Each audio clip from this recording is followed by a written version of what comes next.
Good morning students. मैं doctor R के Khandelwal, associate professor chemistry, MLB government college Bhilwara. और हम बात कर रहे हैं बीएससी पार्ट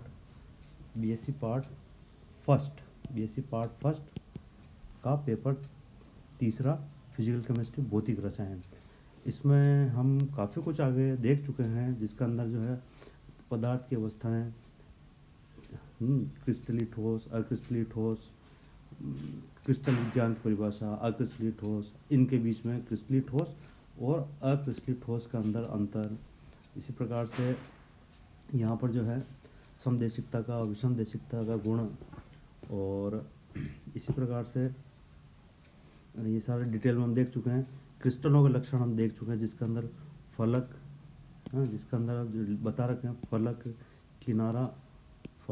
किनारा, घनकोण, सममिति तत्व, ये सारे हम देख चुके हैं। सारा डिटेल आपके सामने है, ये हम सारा देख चुके हैं।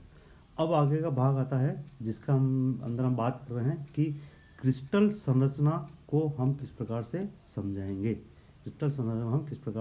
समझेंगे। तो इसके लिए हमारा इस चैप्टर में मूल उद्देश्य यही है कि कोई अज्ञात कोई क्रिस्टल है, उसकी संरचना किस प्रकार की होगी। तो इसको समझाने के लिए हमको ये आवश्यक है कि हम एक्सरे डिफ्रैक्शन मेथड और इसको पैटर्न को हम समझ पाए। और उस पैटर्न को समझने से पहले कि वह जो क्रिस्टल का जालक होगा या इसकी स्ट्रक्चर होगी या वो यूनिट सेल क्या होगा, तो इन परिभाषाओं की जानकारी आवश्यक है। तो हम एक्सरे डिफ्रैक्शन की तरफ बढ़ें या एक्सरे एनालिसिस की तरफ बढ़ें, उससे पहले हमको क्रिस्टलों की संरचना है, आंतरिक संरचना है, जिसके अंदर प्रमुख पद है त्रिविम जालक तथा इकाई कोष्ठिका, इनको समझना आवश्यक है। और इसको हम स्टेप बाय स्टेप एक एक चीज़ को देखते हैं। जैसे यहाँ पर जैसा सामने लिखा हुआ है, सबसे पहला जो है पद है, ये कहलाता है जालक तल। क्या कहलाता है? ये जालक तल, लेटिस। और ये जो फिनोमिना है वह है 2D, द्विविमीय। जैसा यहाँ बताया है कि मछली पकड़ने का जो जाल है, या मच्छरदानी है, जैसा यहाँ बता रहे हैं कि यहाँ पर प्रत्येक जो गांठ है या बिंदु है, उससे दूसरे बिंदु की दूरी समान है। आप किसी को भी लीजिए, चाहे आप इसको लेओगे तो एक सेम पैटर्न दिखेगा, इसको लेओगे सेम पैटर्न दिखेगा, कि चारों तरफ जो दूसरे बिंदु है उनकी समान दूरी, लेकिन यह द्विविमीय संरचना है।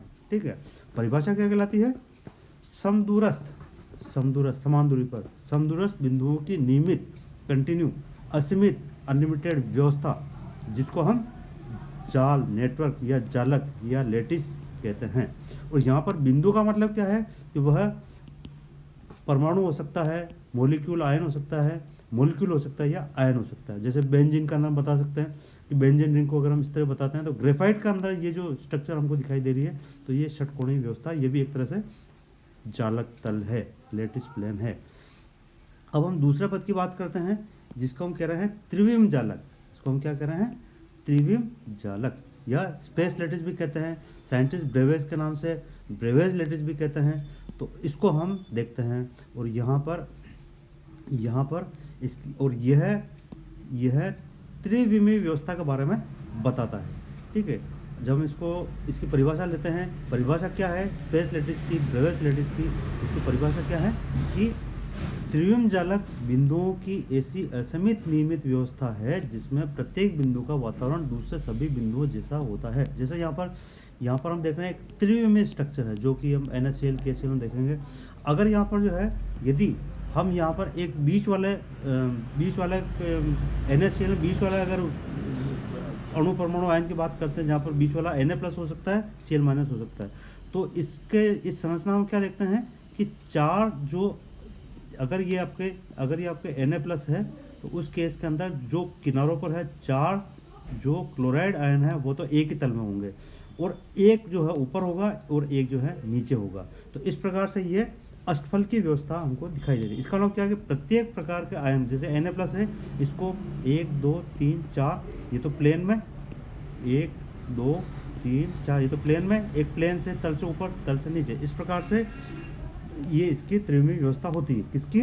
NaCl की। तो यहाँ पर प्रत्येक बिंदु का वातावरण प्रत्येक बिंदु पर, यानी अगर इसको Na+ मानते हो तो भी इसको 6 जो है क्लोराइड आयन घिरे हुए हैं, और यदि इसको क्लोराइड आयन मानते हो तो भी इसको 6 धन आयन Na+ आयन इसको घिरे हुए हैं। इसका मतलब क्या हुआ, परिभाषा वापिस देखते हैं। त्रिविम जालक बिंदुओं की ऐसी असीमित नियमित व्यवस्था है जिसमें प्रत्येक बिंदु का वातावरण दूसरे सभी बिंदुओं जैसा होता है। ये जो परिभाषा है ये एक एक नंबर की पूछी जाती है, तो इसलिए यहाँ पर परिभाषा की जानकारी को हमने पूरा बताया है और इसको किस प्रकार से समझते हैं। तीसरा जो पद है वो कहलाता है एकक कोष्टिका। ये क्या कहलाता है, एकक कोष्टिका, जिसको हम कहते हैं यूनिट सेल, इकाई कोष्टिका, ठीक है ना। और क्या परिभाषा है इसकी कि एकक कोष्टिका वह एकक या यूनिट है जिसे त्रिविम में बार बार दोहराने पर क्रिस्टल का निर्माण हो जाता है। एक सिंपल सा उदाहरण देखें कि ईंट भट्टे का उदाहरण अगर हम देखते हैं तो ईंट भट्टा जो बहुत बड़ा होता है, चौकोर भी हो सकता है, गोल भी हो सकता है, लेकिन हम चौकोर की बात कर रहे हैं। उस चौकोर जो ईंट भट्टा है उसका अंदर जो एकक कोष्टिका है वो कहलाएगी क्या, एकक कोष्टिका क्या कहलाएगी, ईंट जो है वह आपके यूनिट सेल इकाई कोष्टिका कहलाएगी। और जब एक एक ईंट को लगातार रखते जाएंगे, दोहराते जाएंगे, तो त्रिविम में जो बार बार दोहराने पर जो व्यवस्था बढ़ेगी वो कहलाएगी क्रिस्टल, ठीक है ना। तो ये इस प्रकार से हम जो एकक कोष्टिका है यूनिट सेल उसकी परिभाषा हम दे सकते हैं। और यहाँ पर यदि घनत्व निकालना हो, तो उसका यहाँ फॉर्मूला बता रखा है, जो आगे हम न्यूमेरिकल देखेंगे तब पढ़ेंगे कि घनत्व बराबर द्रव्यमान बटा आयतन, और द्रव्यमान बटा आयतन m/v, ठीक है। और यहाँ पर n मोल की संख्या है, ये आगे दिखा रखा है। n स्मॉल m क्या बता रहा है, number of atoms in unit cell, इकाई कोष्टिका में परमाणुओं की या अवयवी कणों की संख्या। m क्या है, मोलर मास है। n क्या है, अवोगाद्रो संख्या है। और लास्ट जो आपका v है, v क्या है, v बता रहा है कि यूनिट सेल इकाई कोष्टिका का आयतन कितना है, ठीक है। अगली क्लास में हम देखते हैं त्रिविम जालक के प्ररूप। Thank you.